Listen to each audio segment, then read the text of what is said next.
by Brandy Pet. Welcome everybody. It's me, Brandy P with Yes, I Am the Veteran, and I hope everybody had a great week so far. I know it's been interesting for me, a lot to get done before the end of the month, and I have surgery. But I will go ahead and bring out one of our former guests. She is the founder of Woman Veterans Glamping, the always amazing Miss Nichole Jordan. Hey sis, how are you doing? I'm fabulous. How are you? I'm here. That's all I can do for now. I'm glad I can hear you now. You sound better. Oh, absolutely. Way better than January. Well, I'm glad. And we were just talking about you guys not too long ago because the Denim and Diamonds luncheon just happened, a few months ago? Dang, it's already been a few months. January 31st, we had it. So a few weeks ago, and it was such a nice event, and I love seeing so many women veterans together, and seeing the beautiful dragonfly always makes me excited. And so for those of you that are maybe new to tuning in, I'd like to have you reintroduce yourself and tell us about what it is you do and what branch.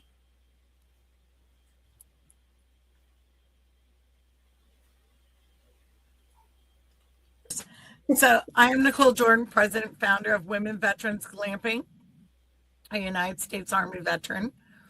And so I speak nationally around the country, fundraising for Women Veterans Glamping during the off months of retreats. And then July, August, September, I run retreats out of the great state of Maine, and they are free of charge to my female veterans. Yeah, those are some pretty amazing events. I guess what we'll do is we'll start off. I can show some of the pictures that you sent me, and you can talk a little bit about what that is at the retreat. So that is, we do arts and crafts, and we had a bunch of the door hangers, and they got to choose from massive selections. And if you fly in, you're not going to generally do a board like this. But this retreat was all Ohio AMVETs. 12 women came in on a charter bus. So they had plenty of room on their bus. So they decided they wanted to do door hangings. Nice.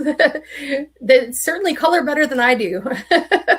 Well, it was already, all the tracing is on there. So all they had to do was pick their colors and paint it. Nice. That's always fun. I love crafts. That was one of our very, very, very first retreats in 2019. And the gentleman holding the bow tie in the front behind the pumpkin is Bob Crowley from Survivor. And nice. That is Maine Forest Jurits. That was our very first location for retreats. And we decorated pumpkins and did a lot of stuff for Halloween. I love that.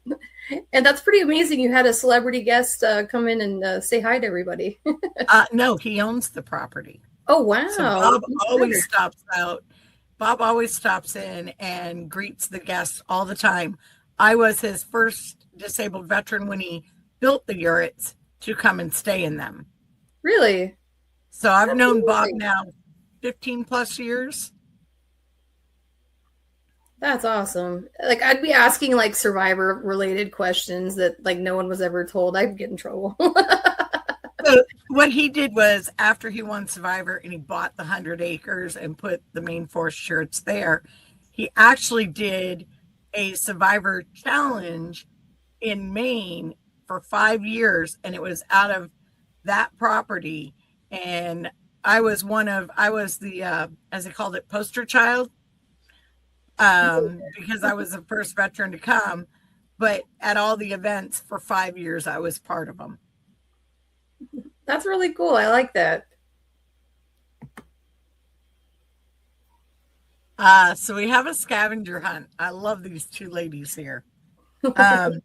So what it is we have a scavenger hunt, and on it said, best fish caught ever. Can you tell what kind of fish she might be? Beach whale. I was thinking it was like northern pike and muskie. I'm like, no. No, beach beached whale, and she's trying to pull her like she's going to put her back in the water. That was pretty good. And so I told her, I said, that's kind of nice. Y'all took it for the team. I said, that was awesome. They had a good time too. That's actually, and that's the best part. And I love like the lake view that you can see in these photos. Like, you don't always get to camp on such nice places near a lake. Usually you have to reserve them years in advance, and you get a real small amount of space, and you guys have such a big amount of space for these events. And I think that's awesome. Oh yeah, we love this location. This is on Tricky Pond in Naples, and it's held at the Loon Haven Family Campground.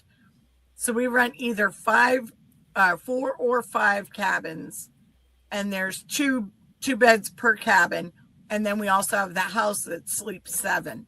So for us, we have a grand old time between all of the facility use. And so that is 300 acres of a pond. And I call it a lake because you can't see the whole pond. It's a lake. Yeah, I agree. I always felt like a pond was like a smaller body of fresh water. That's not small. Yeah. Actually, the difference between a pond and a lake is the depth. Okay. That is the only difference. A pond could be a couple, 500,000-600,000 acres. It's the depth is what creates the difference between a pond and a lake.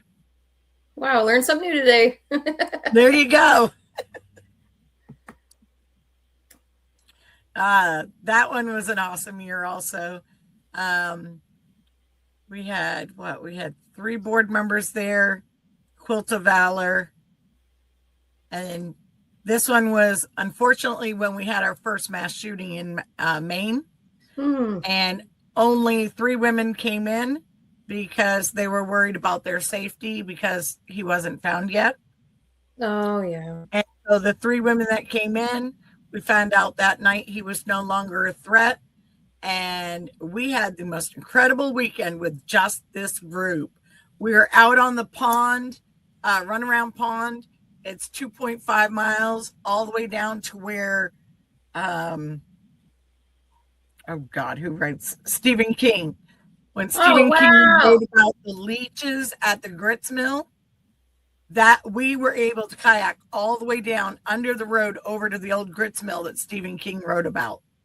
Wow. So like the short story, The Body, like now I know what to picture in my mind when I read about we kayak down, we kayak back, and that's just the kayaking pond. But then we have the actual walkabout pond is the swimming pond where we usually do our polar plunges when we were there. Oh, okay. Nice. Yeah. What's interesting about Stephen King is that most of his books take place in Maine, which I always thought was like amazing. Yep. He does in Bangor, Maine. Yeah, but like he always like he uses like fictional cities for the most part when he talks about Maine, which is I guess I could see why they may or he may not want to do it, but I don't know, like the descriptions are so beautiful. But yeah, so if anybody that watches the movie Stand By Me is talking about it's that beautiful area there. Absolutely. And if you know of the certain iconic things that he puts in the book and you start thinking about it, you can actually pick the towns that he uses as the setup for it.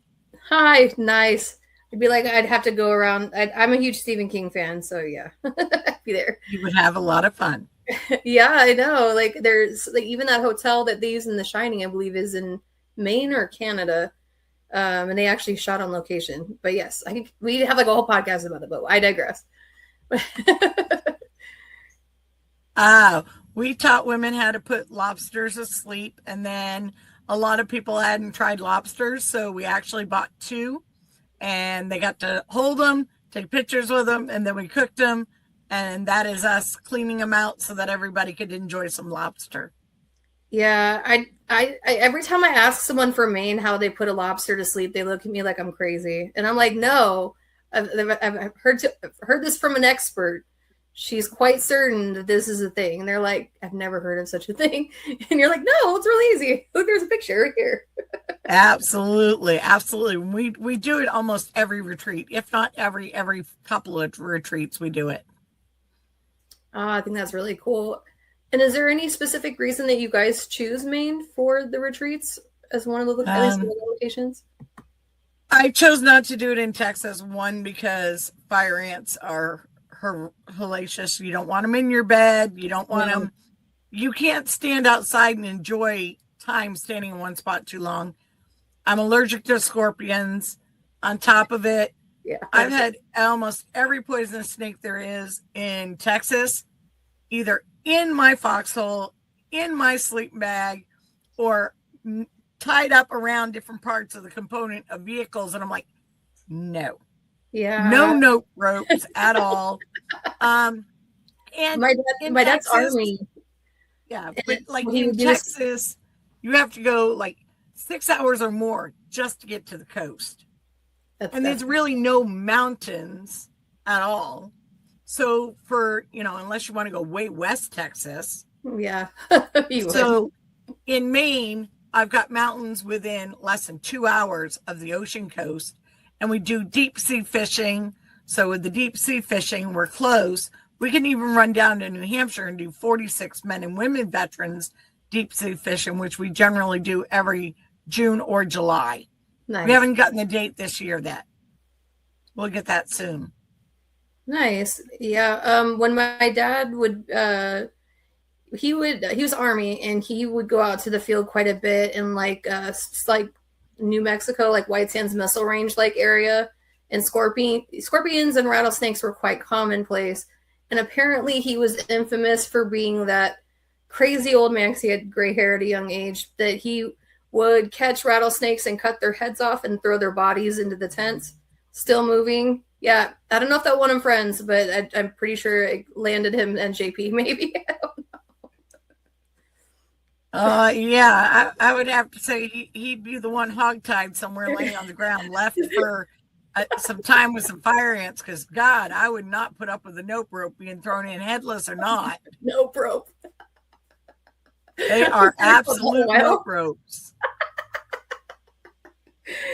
Correct.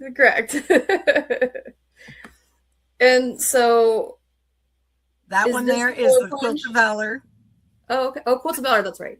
Yep, that's when we draw 4 to 5 names every retreat that have not received a Quilt of Valor. If everyone hasn't received it, then it's generally still only 4 or 5 people. My quilt maker is out of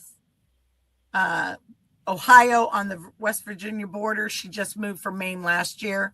She's still our dedicated Quilt of Valor maker, and she can only do about 15 a year for me.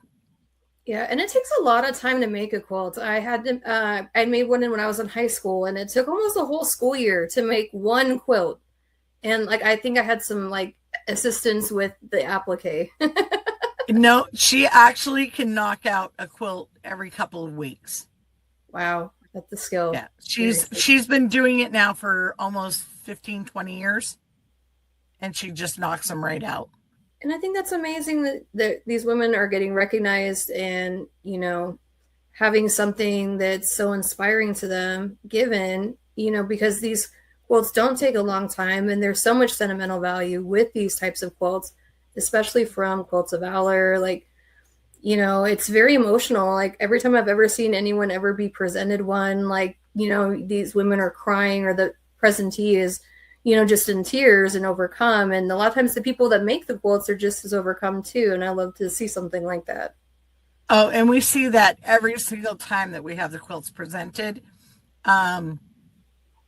We really enjoy it because having our quilt maker, when she can travel to be with us, she was there from the beginning when I started quilts or doing the Women Veterans Glamping. She was doing the Quilts of Valor, and Bob Crowley in that picture. Actually, Bob and his wife were brought up one day at a retreat, and I didn't know that JoJo already talked to him. The next thing I know, they're like, Nichole, you need to come here. And I was like, what? And she goes, we're wrapping you. And I went, you brought Bob and Peggy up here to wrap me? And they're like, look, this is the whole reason why your glamping started. So what a better perfect way than to have them help wrap you. So that was phenomenal for me. So when we do it down at the lake, we do it at 9 a.m. on Saturday morning. And the entire campground knows that when they check in on Friday or anytime in the weekend, they know there's a sign down at the lake that says 9 a.m. Saturday morning, Quilt of Valor ceremony, entire campground is welcome. And they come down, we do the Pledge of Allegiance. If I have someone to sing, we'll have somebody sing the national anthem, and then we'll do the Quilts of Valor, and then in the end, we'll actually play You Can't Spell Hero Without Her. Oh, I love that. That's awesome. And I think here is another photo from a wrapping ceremony. Or that was actually the day I received my Quilts of Valor. I'm the second from the left. Nice. I love you. Look at that smile. Yeah. So actually, when you're looking at the quilts, you can tell, like, the one on the left is Navy. Mine is Army. The one in the center is Navy and Air Force. Then it's Navy and Navy. Nice. So she does her quilts with a specific star, and it's a sawtooth star. She calls it her Women Veterans star. Aww. And you know how when they applique a quilt and they sew all the fabric together and it's all stitched, so the binding is, it doesn't pucker. Yep. She found a dragonfly to be able to do the long arm. So the whole quilt is dragonfly stitched. Oh, wow. That's a challenge with the long arm too, especially if it's like of a certain size. But it's an actual, so all of our quilts are about the exact same size standard for Quilts of Valor. And so she puts the dragonfly pattern on there with the long arm, and it just goes town, does it. She doesn't have to do anything. Yeah, I've only seen a long arm once when I was having my quilt appliqued, and it's a big, huge, expensive piece of machinery. And if you mess up something, like, your whole quilt's going to be messed up, and you're going to be seam ripping it for a while. Yeah. No, the good thing is we have so many talented folks that some of our quilters that have long arms will let the ladies that do quilts for Quilts of Valor come in and drop off the quilt to have the long arm done. Oh, that's awesome. Because that gets so expensive. Absolutely. So they really do help us honor the women in full circle. I think that's amazing that you guys do that. Oh, one of our best sponsors that we love, Black Rifle Coffee. So I want to say it's been well over 4 years ago. 4 years ago, they started off with $3,500 worth of coffee of every type, and they sent it. And then we, of course, have our mugs. And so everybody was proud. They had their WVG mug. They had their tie-dye shirts that we did a couple of days before. And then the coffee. And that was done at the Navy Campground, DOD in Great Ponds, Maine. Nice. And yeah, they have a big, huge fireplace. And that is in the living room, because on the back side of that is outside in an enclosed porch. Oh, cool. So that was awesome. We go through about 5 gallons of coffee a day with our female veterans. I was going to ask, like, do you notice, like, is a certain month, like, higher coffee consumption? Constantly. It does not change. Even if we make tons of hot coffee in the morning and we put it in the cups to keep it hot all day, they're pulling out the ice cubes halfway through the day. I'm like, just open the lid. It doesn't need to stay hot anymore. They're putting ice cubes in it now. So there you go. There's constant coffee. Artisanal coffee now. Yep. And these are just some amazing things that you do with your nonprofit. So what would you say is your primary goal for helping veterans through Women Veterans Glamping? The reconnecting and de-stressing. So some women I've talked to in the last couple of weeks as I've been traveling, I don't know more than one other female veteran. That one's not always available. I still feel isolated. I'm home with the kids or I'm at work. I don't want to go to the good old boys club and smell like smoke, because there's still smoking places. So they still feel forgotten, left home. They don't want to join the clubs because they're still smoking and they don't want to be in a smoke environment.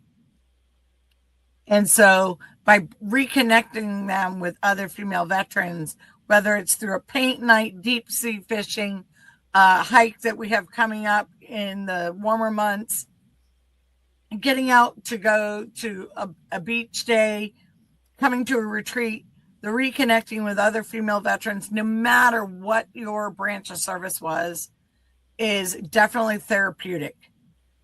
It's just, it's something you don't even have to discuss, like what basic was or advanced training.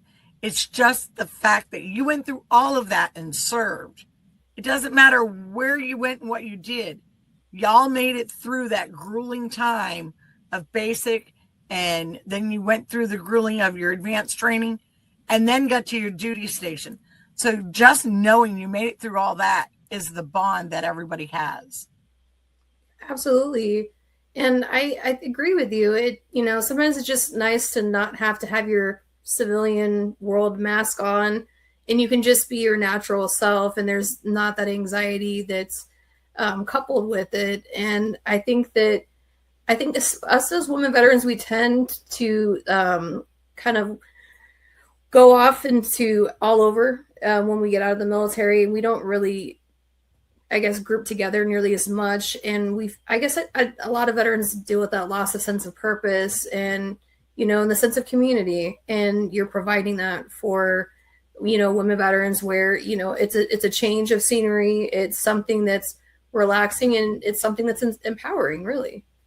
Well, if we can get them to get on the airplane, get to us, we pick them up. We have a limousine company that picks them up and brings them to and from the campground. Turn around, they get out there. There's fresh fruit, vegetables. All the meals are provided, gourmet meals. There's plenty of snacks, plenty of hydration. No drugs, no pot, no firearms, no alcohol. Good old-fashioned clean fun without anything that may cause a trauma to kick back in, whether there was alcohol or drugs or a firearm. We take away the traumas so that it's not reactivated, so you have downtime. So by taking the simple steps in the Maine woods and being on the lakefront with the water and hearing the loons call, seeing the bald eagles flying around, nature equals healing. Add water, and it's a definite guarantee you're going to be able to relax and heal. So if you give them 3 days is not enough. 4 days, they just about are relaxed. 5 days, they feel refreshed. By the time they get up to leave, they've got everybody's name, numbers, Facebook. They're going to be able to keep in communication. They're already planning to do things together and communicate and possibly visit each other with their families. So we've seen it over the last 8 years grow. And for me, that's phenomenal. The women bond when you put them together and they're not having to compete. There's no competition, with the exception of we did do laser tag. Oh, that's safe. We did laser tag. Well, what it was is the campground had it last year in August, and we were told to come down the last 30 minutes of it. And we got there, and the gentleman who owns it is a veteran. So he has all the inflatables up and everything. And I think we had 8 or 9 women that came down to do it. It didn't matter what our expertise was or what shape we were in, nothing. It didn't matter how fast, how slow, we were just going to have fun. And so we were going to do veterans against veterans, and we looked at each other and went, with 9 of us? Man, that's going to be lame. Hold on a second. I walked over to the director for the campground. I said, how about we take the kids on? Yeah, 30 kids running around with their laser guns. They all know to go to this one post, hang their gun up for 30 seconds, recharges, and before they come off the gun, they're like in freaking all these little games that they play. They're already out there shooting us. I'm like, headshot, I didn't even move. I'm like, man, we were dying laughing. We're on the ground. We're trying, all our military little style stuff, being shot at by the kids. And then finally at the end, the adult was like, let's get some of the adults from the campground to go against the veterans. That was a lot more fair than it was with energetic, very fast kids that were moving 4 times faster than the adults. Agent treachery does take its toll. It did, but you know what? We all slept really hard that night. Hey, you guys sucked as a team. Yep. Individuals. And so, what would you say is your biggest challenge when it comes to veterans applying for retreats? Oh, just making sure that we get the donations in to cover all the costs. Women veterans do not get funding like male veterans. Granted, we are, there's 29 million male veterans. There are 3 million female veterans. Yeah, we are way outnumbered, but I don't think we should be treated any less than our mental health, our care, because I remind folks every day, remember, there might be 29 million male veterans, but out of those 3 million female veterans, how many of them are the ones giving birth to the next generation to defend our nation? If they are not well cared for and they are not getting any downtime to take care of themselves, to heal and reconnect with others, they are not going to be the ones that are going to be wanting to raise the next generation and have children because they feel ignored and invisible. Yeah, absolutely. You hit the nail on the head. So I always ask some of the guys in some of my meetings, and I'm like, so if you're not thinking of donating for female veterans to have retreats, are you willing to give birth to the next kid? Dang. I'd pay big time to watch that. And the first thing out of their mouth is, oh, heck no. Well, then, here you go. Put your money where your mouth is and start treating the women veterans with the same respect and turn around. That was one of our big donations. The guy goes, absolutely. I ain't going to give birth and go through that. He was like, I would be more than happy to make a donation. So he didn't realize we are so invisible once we're out of uniform. Yeah, very much so. Well, we're home working, cooking, cleaning, going to college, taking care of the kids and going to their sporting events. And we do not all wear paraphernalia and jackets and hats and say we are the veteran. Most of us don't, actually. No, because we like to look good when we go out. We put on a flower shirt, we put on something, we want to look nice.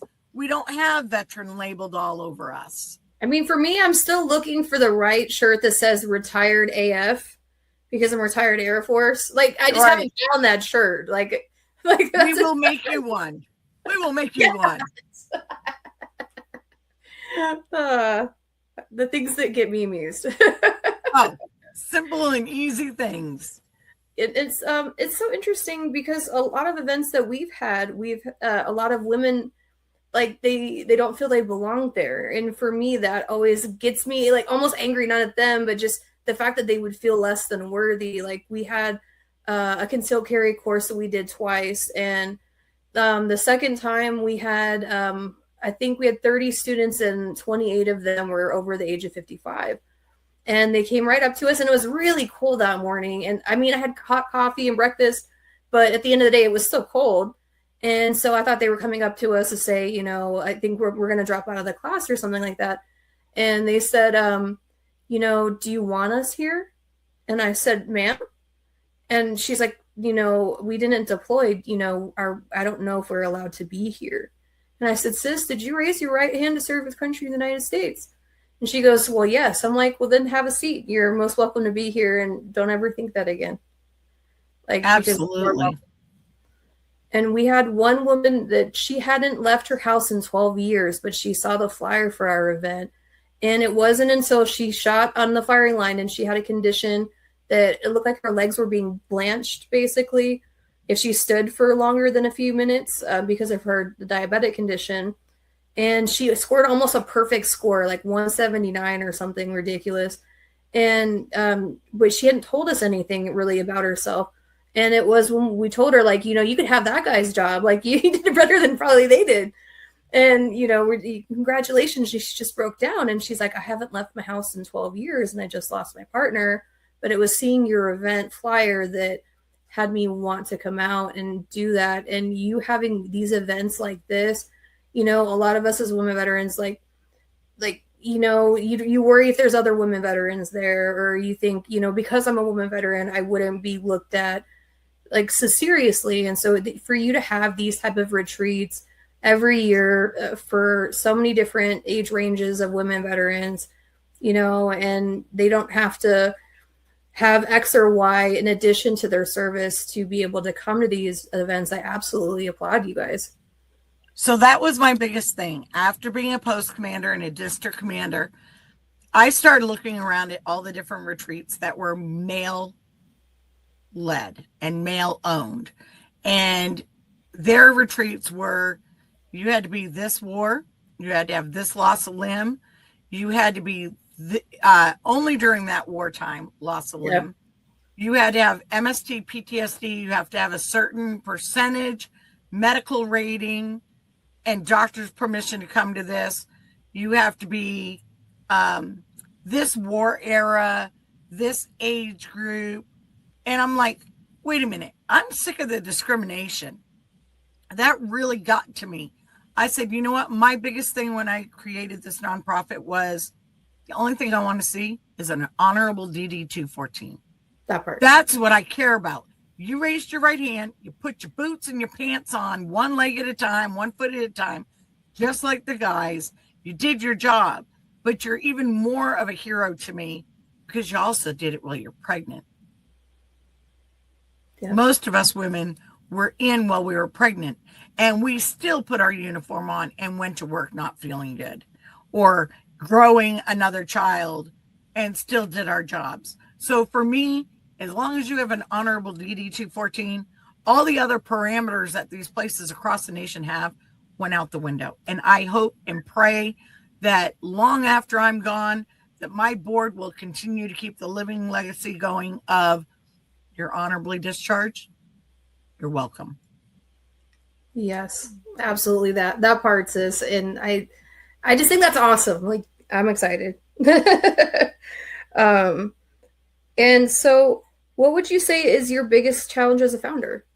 Because being a founder is different than being a board member. It's definitely a lot more things you have to deal with. Wow. Well, I travel nonstop. I speak. I've been told I can't turn off the founder part at all as I'm traveling, because I will speak to anyone and everyone that comes up to me and asks me about the RV, which you see behind us. I will speak to everyone about what I do. And people are like, you never turn it off. And I'm like, why? It's not like I'm out with my girlfriends. And if I'm out with other veterans, they're always asking me what I do. So it's like, it never shuts off. I'm sorry. I'm always busy. And I know what it costs to keep the retreat going. All my board members, including myself, zero pay. Every ounce of donation that comes in goes to the food, lodging, and activities that we do for the female veterans. All my travels are out of my own disability pay. I do not take a single dime for my fuel and my travels. Wow. And so there's times where you get to a certain point, you got to wait till the next month to be able to move, because you've gotten right down to where it only covers so much at a time. But for me, that allows me to speak with many more folks in one great area. Yeah, you really do have a rodeo round trip, just going to different states. What state are you in tonight, sis? I left Texas this morning. I am in Arkansas speaking at 7 p.m. in Hot Springs. And then tomorrow is Kentucky, then Indiana, and then I'm in Ohio for 2 weeks speaking. Oh, wow. Well, if you happen to be near Columbus, let me know. I'll have you meet and speak with Giorgio Espardos. He's a UFC Hall of Fame coach that's actually the owner of Veteran Radio Syndicate, which is one of our streaming stations. Well, then you need to let him know I'll be there next week, because I'll be right in Columbus, Ohio. I am one of AMVET's national speakers And I'm also, so my AMVETS is out of Pennsylvania, my lodge, but I speak nationally for them. So come August, I will be all the way down in Orlando for National Convention, speaking on behalf of female veterans and getting the acknowledgement that, hey, we're still here. We're very active, between teachers, doctors, nurses, Sunday school teachers, working out in the community. We are so active in the community, but we're invisible that, hey, we need that downtime to be able to rejuvenate ourselves so that we can come back and do a better job at everything and feel refreshed. Yeah, absolutely.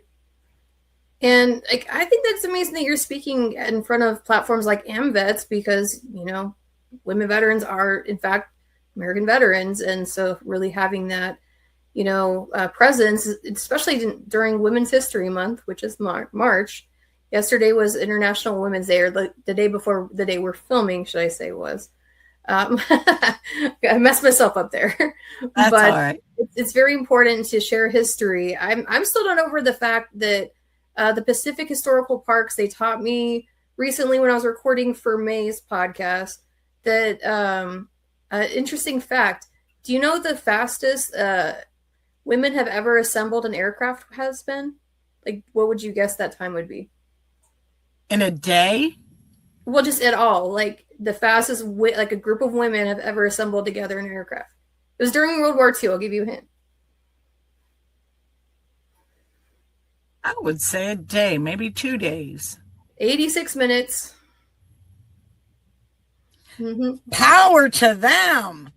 Also, I'll tell you another tidbit. So during World War II, when they were trying to get the Enola Gay to fly, the biggest issue that the Rosies had to work on at the time, and I know this because I actually spoke with one who worked on the Enola Gay just before she passed, was to lighten it enough to be able to carry the payload.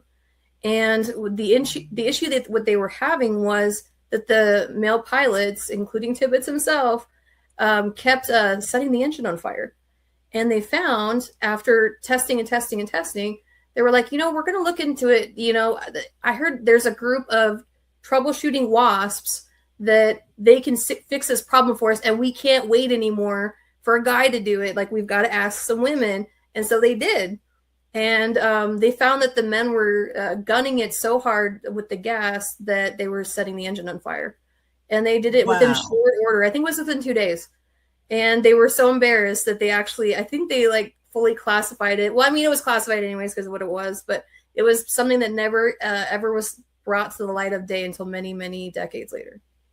See, and I'm kind of bummed because originally, before I had to change routes, I was going to be at the WASP Museum doing this live from there, but ended up over this direction after having the several deaths in Texas. I changed routes, so I didn't go over to Sweetwater today, but I was going to originally be doing this podcast right at the WASP Museum. Wow. The next year I'll be doing it. Nice. Definitely keep us posted. We'll make it happen. Oh, awesome. Yeah, I'll be walking around with a laptop going, see? Or actually, you can use your phone with StreamYard. I can. There you go. I can do that. You can just take us for a walk. They'll be like, oh, hey. Yeah, absolutely. Yeah. Absolutely. The May that works, the Rosie that works with us, May, she actually had an interesting story. She actually helped work on the $5,000. And Hap Arnold actually shook her hand, not knowing who she was. And so she's one of the last people that can go to Washington and say that she shook the godfather of the Air Force's hand himself. That is amazing. Yeah, I find it very amazing that so much of my promotion material I needed in the military, I wish I would have learned more about. And then I'm meeting people that met those people, and I'm like, what were they like? Exactly. Yeah, just give me a small glimpse of them. It's so neat to learn more. It's always satisfying when I can tell the person to their face that they were a performance testing question. Then they look at me like, what? They look that way. That's awesome. But Speaking of upcoming events, so we do have an event on March the 21st at VFW Post 76. It is the Rosie the Riveter commemoration event. We're very thankful to be allowed to have a table at this event, and it's going to be held by VFW District 20. They only have less than 20 tickets left for it, and they did already extend out the amount of tickets. So I would say get your tickets now because of the fact that it won't be here, I would imagine, the day of. I wouldn't imagine that at all. And we will also be there. And we have something that we've never done before, which I'm very excited about. But we are going to have a table in honor of May on her 100th birthday, and it's going to be on also National Rosie the Riveter Day. And we'll be selling copies of her book, We Can Do It, and we will also have some signed copies available, as well as some other things that May sent for her table. And trust me, you're going to want to see it. And I will make sure to do a pre-run beforehand. So if you aren't in the San Antonio area, you can definitely reach out and we can make sure that you are squared away. Awesome. And so, sis, do you have any, like, how can we support the Women Veterans Glamping? Like, how can we support you? You can go to womenveteransglamping.org, and on there has all our information. You can go to the donation page and make a donation through the page. You can mail a check to our Bar Harbor Bank and Trust in Brunswick, Maine. That information is on that page. Donations are tax deductible. We are a 501c3. And so it costs $1,400 per woman for the lodging, food, and activities for the days that they're at a retreat. So anything and everything is very helpful. And what I'm proud to say is in the last 3 years, each state that I speak in and I get donations, they stay under a chart so we know what donations come in from that state. Nice. So that it helps cover the women from that state. And so I'm very proud that we've been able to do that over the last 3 years. And that way we can make sure that, say, Virginia is not covering the rest of the U.S. when the rest of the U.S. doesn't want to donate. So it really does help. But yeah, I'm excited to see where we keep going. The retreats opened on January 5th for sign up. I will be drawing the names on April 5th, coming up in 3 weeks. So there are still spaces. Get your application in. It's on the registration page on womenveteransglamping.org. And then we also have hikes if you're in the New England area and want to come over for just a day hike. We'll have deep sea fishing coming up that will be added to it. Those phone calls don't come in until May. Right now, the ice isn't even out of the rivers, so they're not discussing deep sea fishing just yet. Well, let me know if you guys are going to do an ice fishing, because I'd be down. Ice fishing is already ending because it's starting to thaw. It's maple season.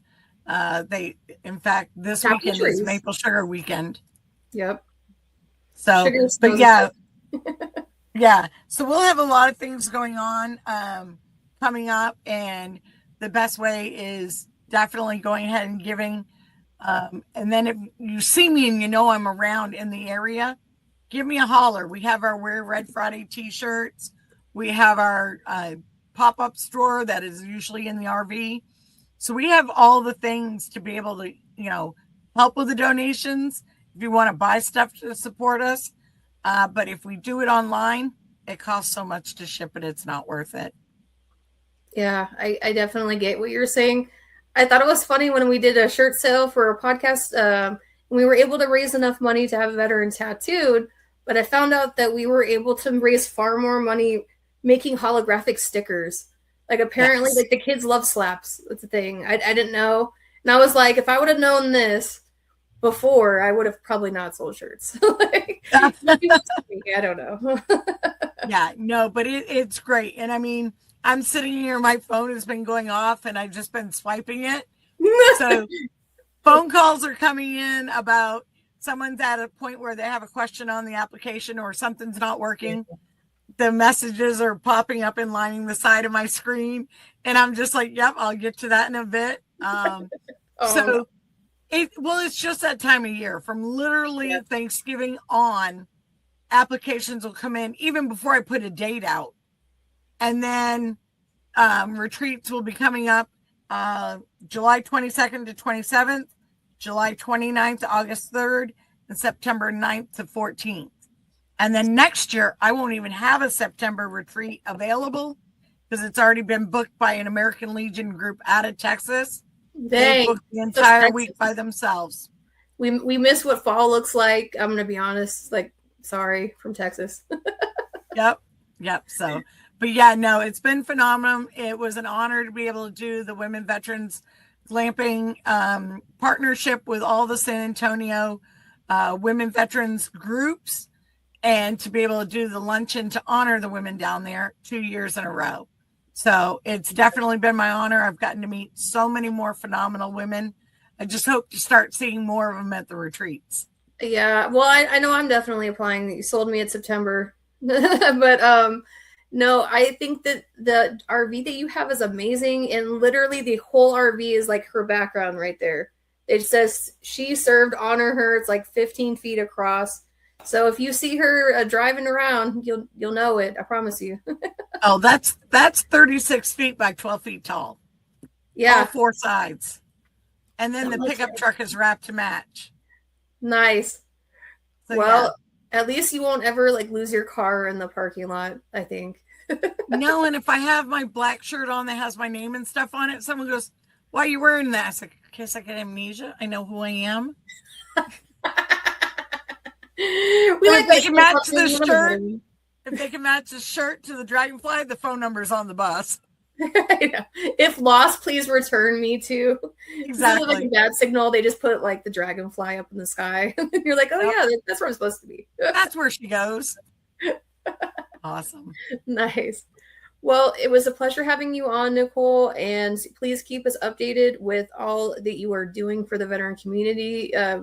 You truly are a light for us, and we appreciate all what it is that you do. And I know that being a founder is definitely not easy work. So we do absolutely appreciate what it is for you that you are doing. Why can't I talk today? And we will look forward to seeing you again soon. Who knows? Maybe I'll be going into a forge to forge you guys something for to get a veteran out there. That'd be awesome. Well, thank you so much for having me on today. Absolutely, it was my pleasure. Tobin might be annoyed with me, but I know he's going to be excited. But for any of you guys listening today, please check out www.womenveteransglamping.org and check them out. If you are interested in signing up, make sure to sign up before the deadline is cut for this year. It's an amazing experience. And for anybody that's looking to donate, even if you're not a woman veteran, I'm sure they're still happy to take donations from males as well as females. Absolutely. And your donation goes straight back to our women veterans. So thank you again. And we will go ahead and close it out for tonight. Aurelia, take us away. Hi, I'm Aurelia. Just a reminder, smash like, hit subscribe, and click the bell. Please give me my mommy some hearts. Yay, veterans! Nah.